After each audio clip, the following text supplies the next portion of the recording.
നമസ്കാരം, സിറ്റി ന്യൂസിലേക്ക് സ്വാഗതം. ദിവ്യ എസ് അയ്യരുടെ ഫേസ്ബുക്ക് പോസ്റ്റിനെ ചൊല്ലിയുള്ള വിവാദം, കോൺഗ്രസ് നേതാക്കളുടെ പ്രതികരണം ദൗർഭാഗ്യകരമെന്ന് കെ രാഗേഷ്. മുഖ്യമന്ത്രിയുടെ പ്രൈവറ്റ് സെക്രട്ടറി എന്ന നിലയിൽ നടത്തിയ പ്രവർത്തനങ്ങളെയാണ് ദിവ്യ അഭിനന്ദിച്ചത്. ഒരു പ്രൊഫഷണൽ മറ്റൊരു പ്രൊഫഷണലിനെ കുറിച്ച് പറഞ്ഞതിൽ എന്താണ് തെറ്റെന്നും കെ രാഗേഷ് ചോദിച്ചു. ദിവ്യ എസ് അയ്യരുടെ ഫേസ്ബുക്ക് പോസ്റ്റിനെ ചൊല്ലിയുള്ള വിവാദം ദൗർഭാഗ്യകരമെന്ന് CPIM കണ്ണൂർ ജില്ലാ സെക്രട്ടറി കെ രാഗേഷ് കണ്ണൂരിൽ മാധ്യമങ്ങളോട് സംസാരിക്കവെയാണ് ഇക്കാര്യം പറഞ്ഞത്. ഇപ്പോൾ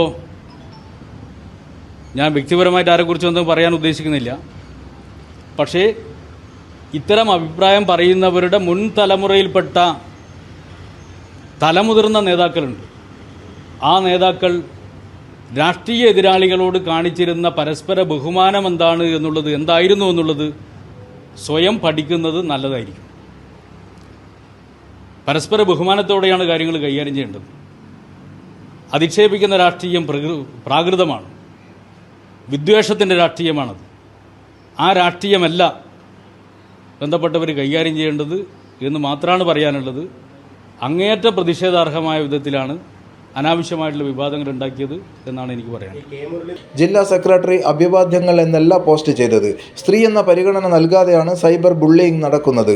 പ്രാകൃത മനസ്സുള്ളവരാണ് വിവാദത്തിന് പിന്നിലെന്നും കെ രാഗേഷ് പറഞ്ഞു. News desk, city news.